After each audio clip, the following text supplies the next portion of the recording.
I want to be royalty. I want to have power. So I'm learning about all of the monarchs in England, throughout history. The conquerors and the ones that inherited all of their wealth and glory. I guess I plan to do both. King Edward IV of the House of York reigned from 1461 to 1470 and from 1471 to 1483. His reign was interrupted when he was forced to get out of town in 1470 when the 16th Earl of Warwick, Richard Neville, betrayed him. King Edward IV took over the throne from King Henry VI and his behind-the-scenes Wizard of Oz, she-wolf, Margaret of Anjou. Ironically, Richard had helped Edward win the throne, a reminder to keep your friends close and your frenemies closer. Edward IV was back in action in 1471. This leads us to the story of the two princes in the tower. Edward IV had two sons, Edward V and the younger son, Richard.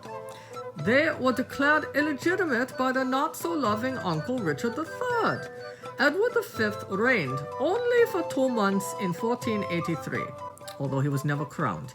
He was banished with his brother Richard to the Tower of London, while Richard III ascended to the throne.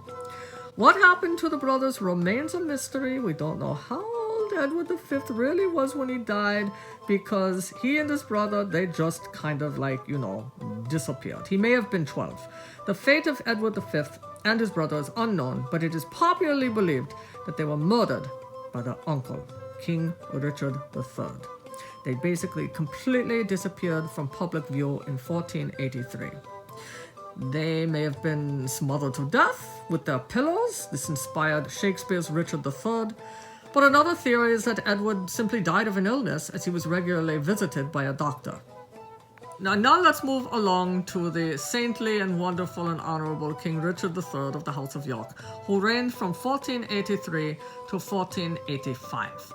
After the death of his brother Edward IV, Richard III was also ironically named Lord Protector of the realm for his young nephew Edward V.